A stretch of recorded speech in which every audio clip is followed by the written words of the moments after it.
السلام علیکم ورحمۃ اللہ وبرکاتہ۔ بسم اللہ الرحمن الرحیم۔ الحمد للہ نحمده ونستعینه ونستغفره ونؤمن به ونتوکل علیہ ونعوذ باللہ من شرور انفسنا ومن سیئات اعمالنا من يهده الله فلا مضل له ومن يضلله فلا هادي له ونشهد ان لا اله الا الله وحده لا شريك له ونشهد أن سيدنا وحبيبنا ونبينا مولانا محمدا عبده ورسوله صلى الله تبارك وتعالى عليه وسلم أما بعد فأعوذ بالله من الشيطان الرجيم بسم الله الرحمن الرحيم وقل اعملوا فسيرى الله عملكم ورسوله والمؤمنون وستردون إلى عالم الغيب والشهادة فينبئكم بما كنتم تعملون صدق الله العظيم۔ قابل احترام بزرگوں دوستو، مضمون یہ چل رہا ہے کہ اللہ تعالیٰ نے ہمارے حالات کو اعمال سے جوڑا ہے۔ یہ یقین بنا کر آدمی اپنے عمل کو بنائے۔ حالات بنتے ہیں اعمال سے، اور اعمال جو ہے اس کا وہ بنتے ہیں یقین پر کہ میری دنیا کے میرے آخرت کے حالات بنیں گے اعمال صالحہ پر۔ اب اس میں جو تذکرہ ہو رہا ہے دنیا کے حالات اللہ تعالیٰ کیسے بناتے ہیں۔ انسان دنیا میں جب آتا ہے تو اس کی مختلف ضرورتیں ہیں، ان ضرورتوں کے ان حالات کے نظام کو اللہ تعالیٰ نے عمل سے جوڑا ہے۔ آج ایک بات یہ عرض کی جا رہی ہے کہ صدقہ ایک عمل ہے، اللہ کے راستے میں مال خرچ کرنا۔ اس عمل کا فائدہ دیکھیں، اس عمل کا کیا فائدہ ہے دنیا میں۔ بے شمار فائدے ہیں۔ اللہ کے رسول صلی اللہ علیہ وسلم فرماتے ہیں کہ صدقہ اللہ کے غصے کو ٹھنڈا کرتا ہے، غضب کو۔ ان الصدقہ لتطفئ غضب الرب۔ بندہ جب صدقہ دیتا ہے اللہ کا غضب ٹھنڈا ہوتا ہے۔ غضب کیوں ہوتا ہے؟ گناہوں کی وجہ سے۔ انسان جب اللہ تعالیٰ کو ناراض کرتا ہے، اللہ تعالیٰ کی نعمتوں کو استعمال کرتا ہے اللہ کی نافرمانی میں، تو اللہ تعالیٰ ناراض ہوتے ہیں۔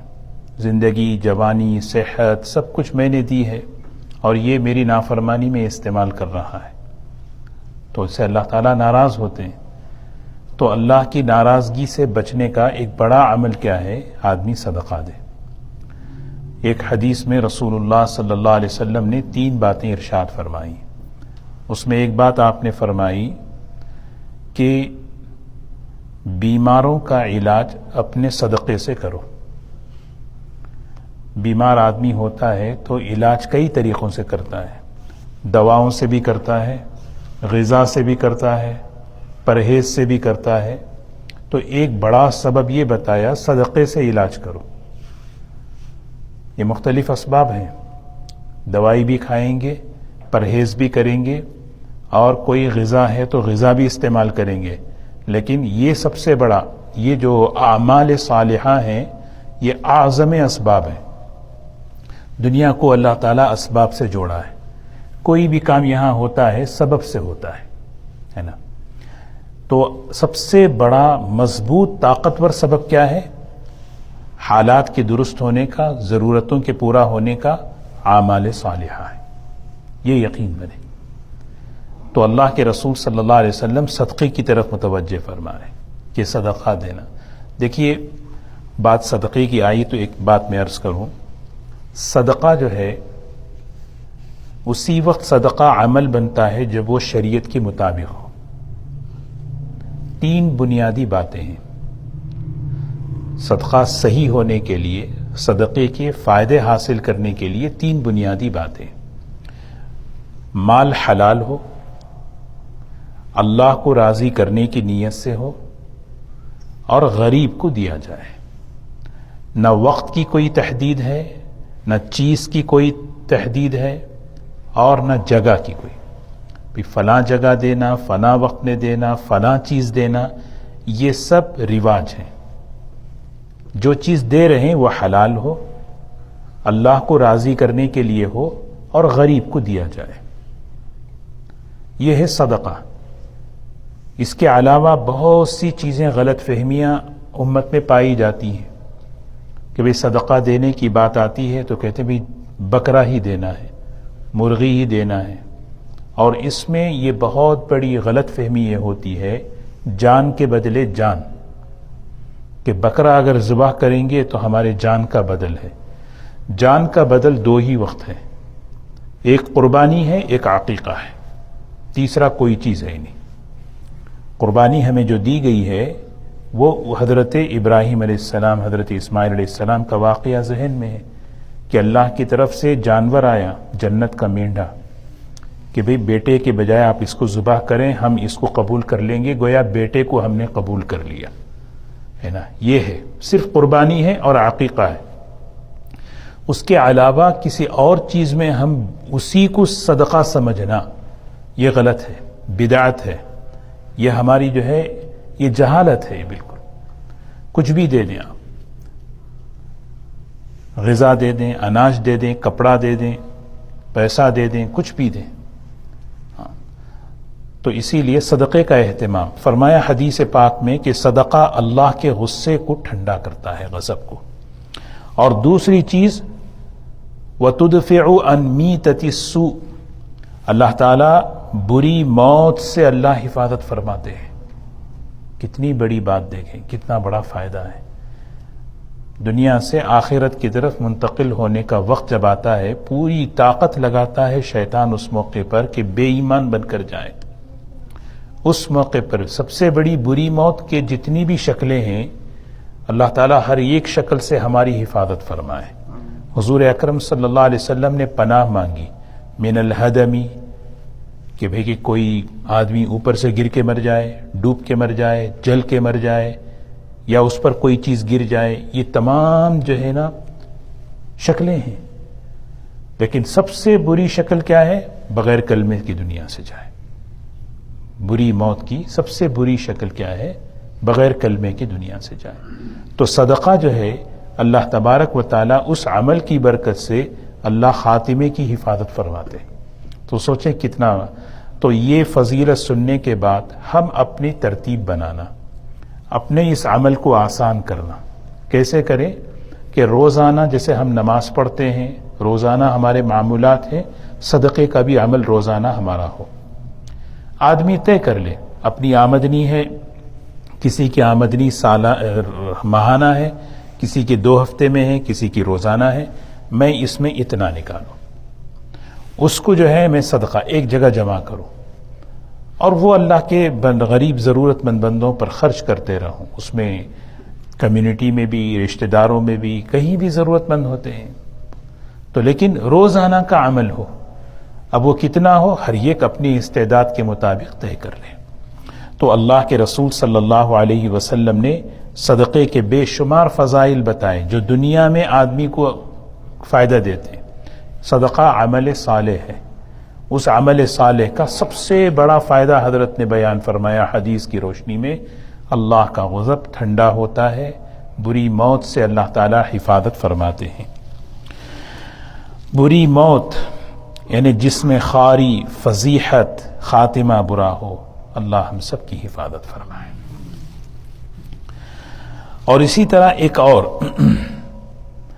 اعمال صالحہ، اس میں ایک عمل ہے صدقہ، ایک عمل ہے قرآن پاک کی تلاوت. قرآن پاک کی جو تلاوت ہے، جیسے سورہ یاسین ہے، سورہ واقعہ ہے، ان صورتوں کے فضائل حضور اکرم صلی اللہ علیہ وسلم نے ہمیں سنائے. اب اس کا فائدہ ہماری دنیا کی زندگی پر پڑتا ہے. یہ بات کیونکہ عنوان یہی چل رہا ہے، ہمارے نیکیوں کا دنیا میں کیا فائدہ ہے. سورہ یاسین کے بارے میں ہے حدیث پاک میں، جو شخص صبح کے ابتدائی حصے میں سورہ یاسین پڑھ لے، دن بھر کی حاجتوں کو اللہ تعالیٰ پوری فرماتے ہیں. اور شام کے وقت اگر کوئی سورہ یاسین پڑھ لے، صبح تک اس کی حاجتیں جو بھی ہوں گی اللہ تعالیٰ پوری فرماتے. اپنی حاجتوں کے سامنے سورہ یاسین کے عمل کو رکھنا. ہمارے عمل میں آنا، ہمارے معمولات میں یہ چیز آئے کہ میرا کوئی دن ایسا نہ گزرے. سورہ یاسین، سورہ ملک، جس کے بارے میں حضور اکرم صلی اللہ علیہ وسلم نے فرمایا میری یہ دلی خواہش ہے کہ یہ سورت ہر امتی کے دل میں آئے. تو سورہ یاسین کی تلاوت ہو. کتنے فضائل ہیں بے شمار. ان کان جائعا اشبعہ اللہ، کوئی بھوکا ہے سورہ یاسین پڑھتا ہے، اس کی برکت سے اللہ اسے سیراب کرتے ہیں. وَإِن كَانَ خَائِفًا أَمِنَهُ اللَّهُ، اگر گھبرایا ہوا ہے، ڈر ہے کسی چیز کا، سورہ یاسین پڑھ لے، اللہ اسے امن دیتے ہیں. وَإِن كَانَ مَدْيُونًا، قرض میں ڈوبا ہوا ہے، سورہ یاسین کی تلاوت ہو رہی ہے اس نیت سے کہ یا اللہ اس کی برکت سے اللہ تبارک و تعالی قضى اللہ دیونہ بخزائنہ، اللہ اپنے خزانے سے اس کے قرض کو پورا کریں گے. یہ بہت بہترین صورت ہے. حضور اکرم صلی اللہ علیہ وسلم اس کے بے شمار فضائل بتائے ہیں. لیکن ایک بات میں عرض کروں، ہر عمل کا فائدہ اس کے طریقے پر کرنے سے ملتا ہے. جیسے میں نے صدقہ بتایا، صدقہ تین ہی چیزیں ہیں، چوتھی چیز نہیں ہے اس میں کوئی. مال حلال ہونا، نیت صحیح ہونا، اور تیسری چیز کیا ہے؟ غریب کو، مستحق کو دینا. پھر دیکھیں اللہ اس کی برکتیں ہماری زندگی میں لائیں گے.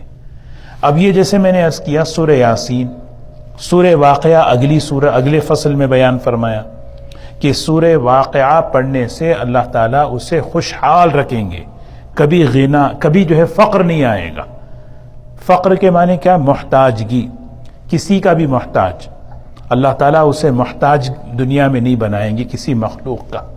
اللہ کا محتاج بننا بڑی نعمت ہے.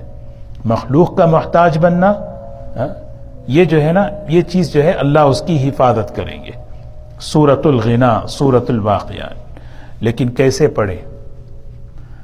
عمل سورہ یاسین، سورہ واقعہ مال کے لیے نہیں پڑھنا ہے. سمجھ رہے ہیں؟ عمل ہمیشہ اللہ کے لیے کرنا، یقین اور وعدوں پر ہونا. بس یقین وعدوں پر ہو، عمل اللہ کے لیے ہو. نماز پڑھنے کے کتنے فائدے ہیں، نماز کے کتنے فائدے ہیں، ہے نہیں؟ اگر کوئی آدمی نماز کس کے لیے پڑھے؟ فائدوں کے لیے پڑھے. فائدے تو ہیں، حدیث میں ہیں، قرآن میں ہیں، لیکن فائدوں پر یقین کرتے ہوئے اللہ کے لیے پڑھنا، یہ نیت ہماری ہے. سورہ واقعہ پڑھیں گے، کیسے پڑھیں گے بھئی؟ کہ میرا فقر دور ہو، اس کے لیے اللہ کے لیے پڑھوں گا اور یقین اس پر کروں گا اللہ تعالیٰ میرے اس حال کو صحیح کریں گے. سمجھ رہے؟ حضرت عبداللہ ابن مسعود رضی اللہ تعالیٰ عنہ کی روایت ہے، ان کے پاس بیٹیاں بہت تھیں.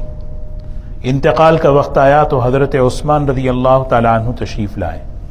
فرمایا آپ دنیا سے جا رہے ہیں، بیٹیاں زیادہ ہیں، میں چاہتا ہوں کہ میری ایک زمین ہے میں آپ کو دے دوں، آپ اپنی بچیوں کو دے دیں تاکہ ان کا آگے گزار ہو.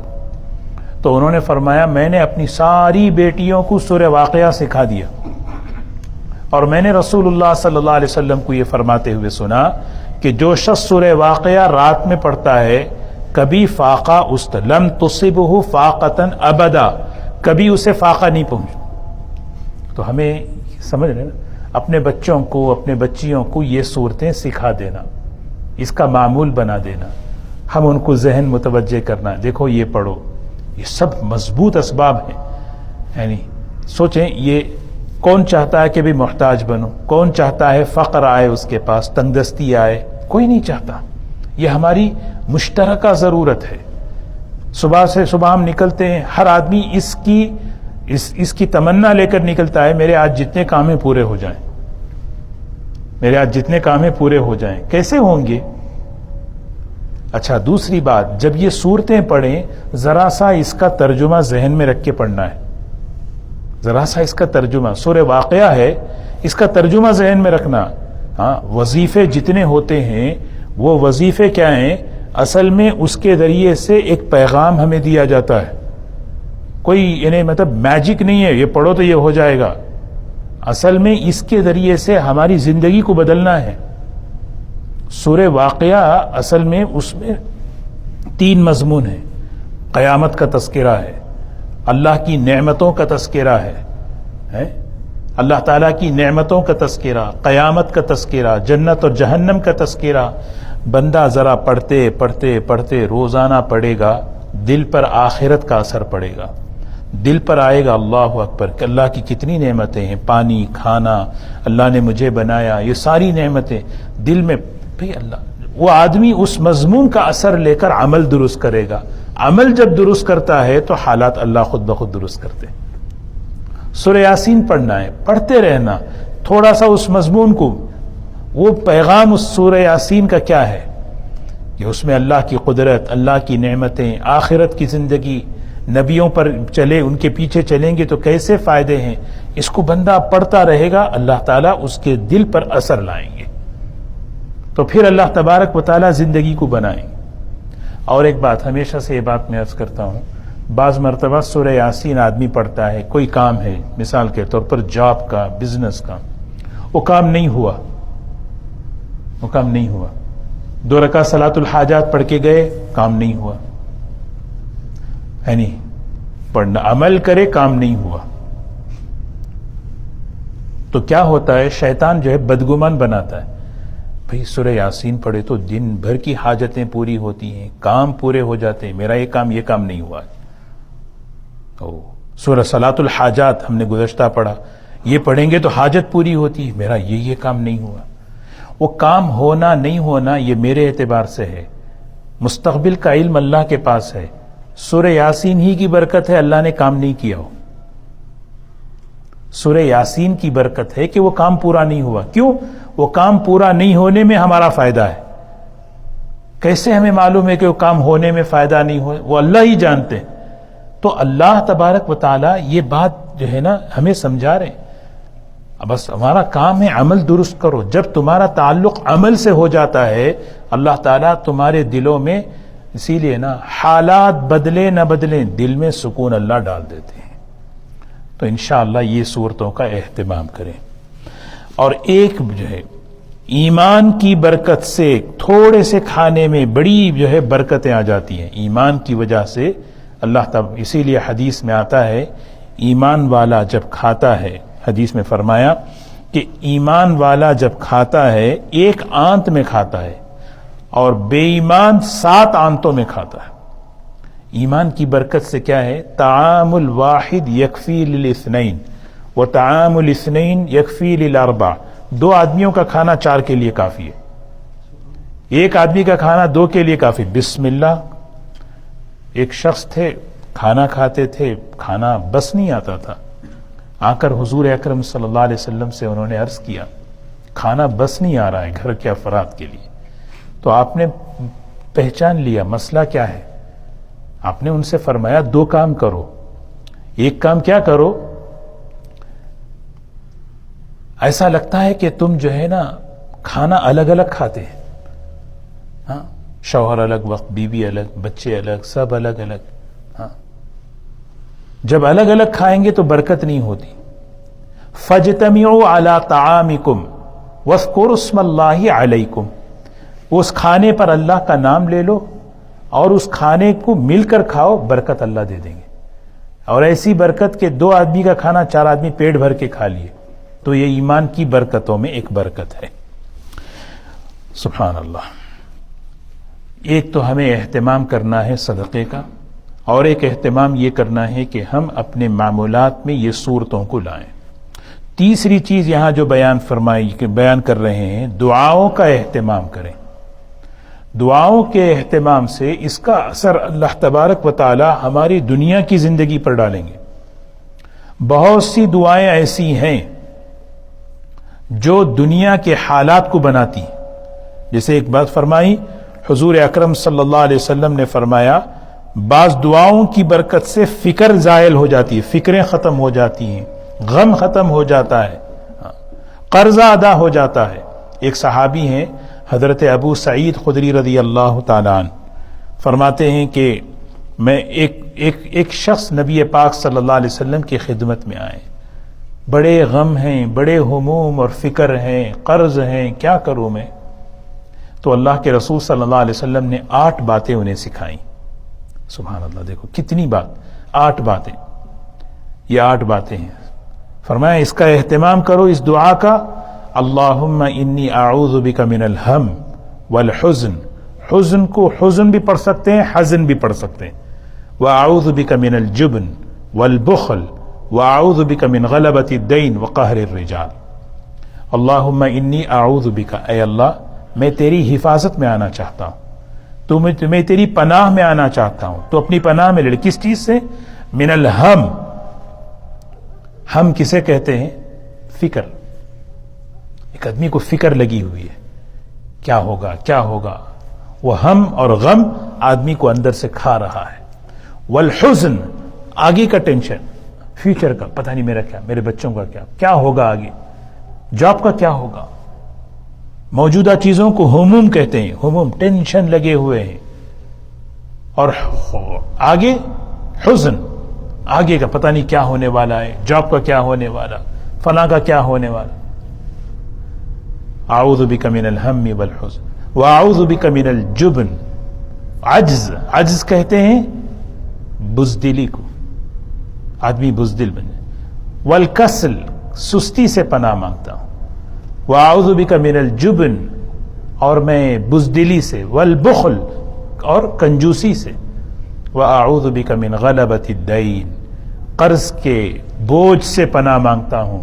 وقہر الرجال، قہر الرجال کہتے ہیں لوگ میرے اوپر پریشر ڈالیں، میں انڈر دا پریشر رہوں، کون چاہتا بھی کسی کے پریشر میں رہے؟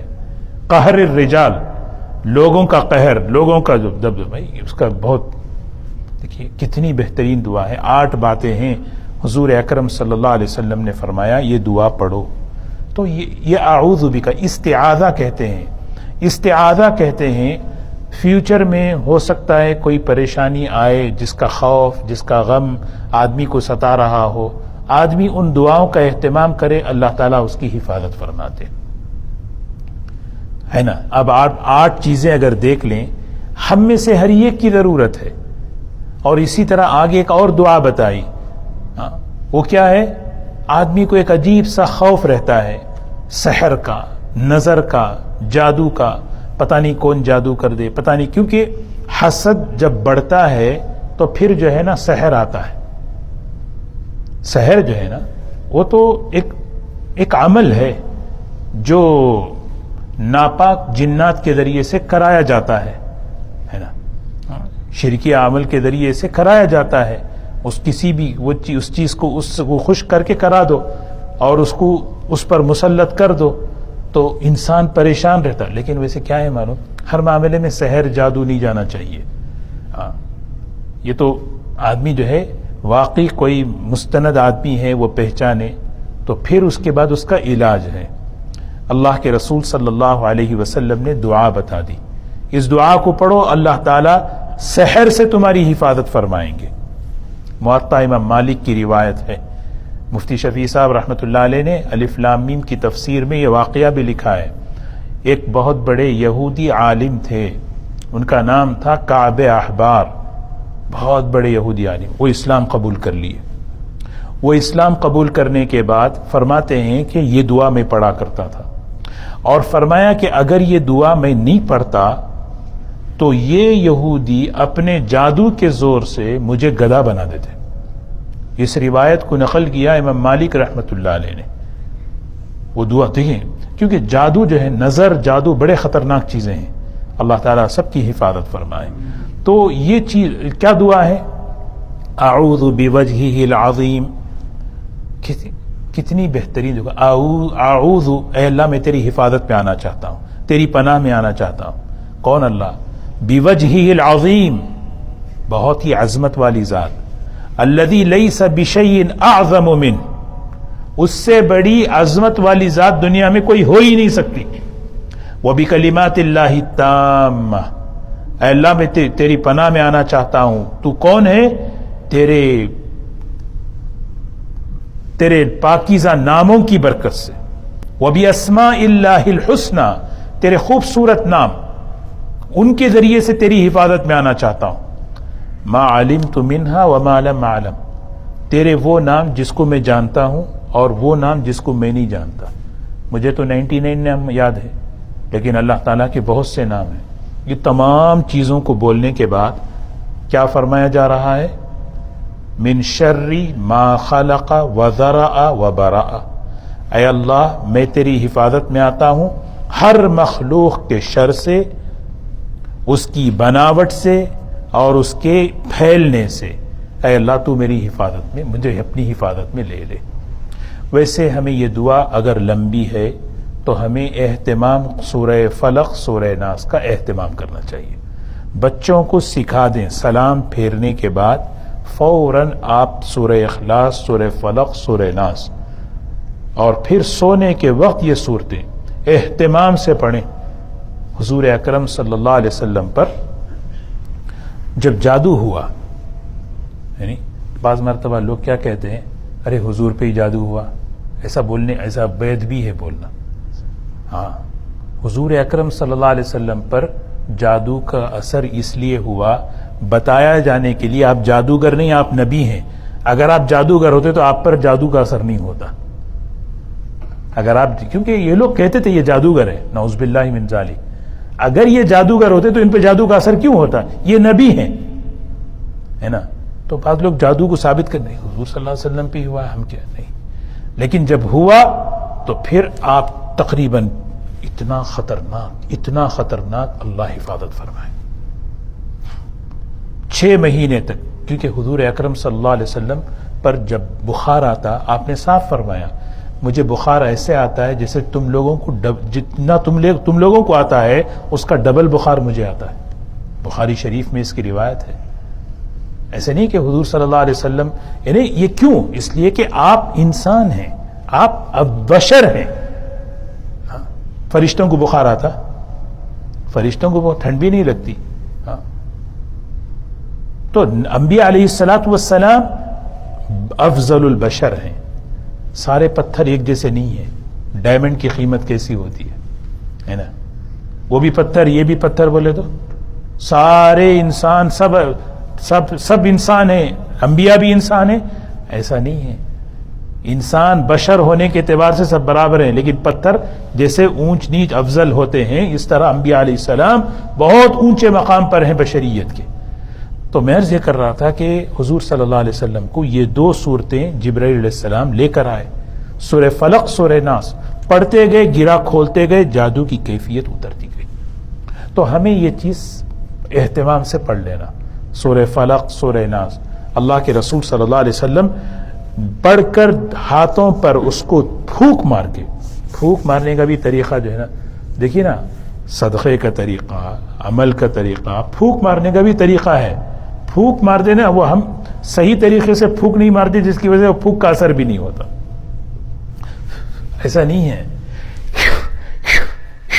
یہ اصل ہوتا ہے، یہ ہے پھونک اصل۔ تو وہ پھونک جو ہے نا پورے جسم پر آدمی جو ہے نا ملے۔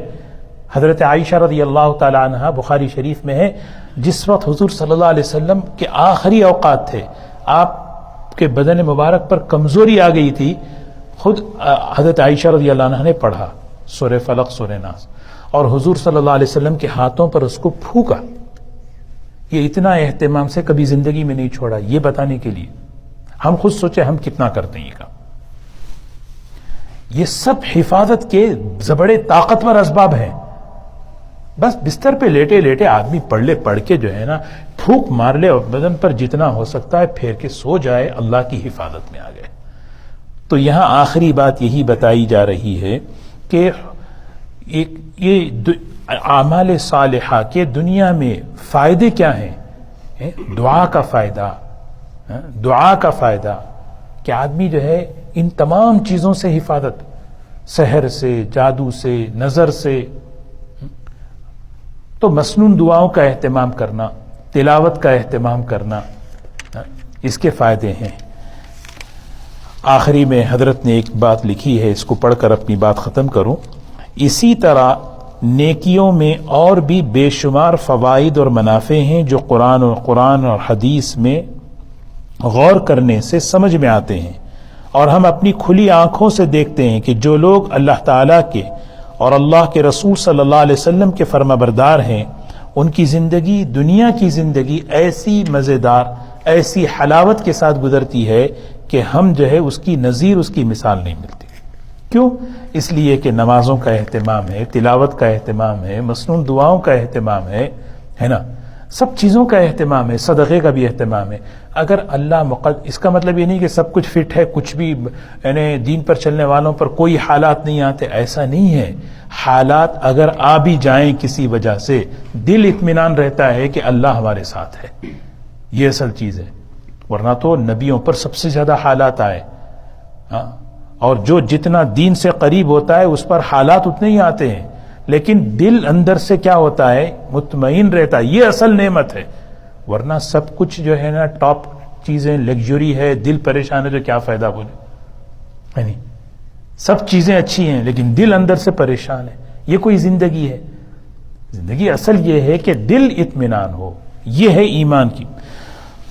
اللہ تبارک و تعالیٰ ان کے تھوڑے میں برکت عطا فرماتے ہیں، ان کے دلوں میں نورانیت ہوتی ہے جو اصل سرمایہ ہے، اور ان کے دلوں میں سرور ہوتا ہے جو اصل چیز ہے. اللہ تبارک و تعالیٰ ہم سب کو نیک اعمال کی، اعمال صالحہ کی توفیق نصیب فرمائے. وآخر دعوانا الحمد للہ رب العالمین.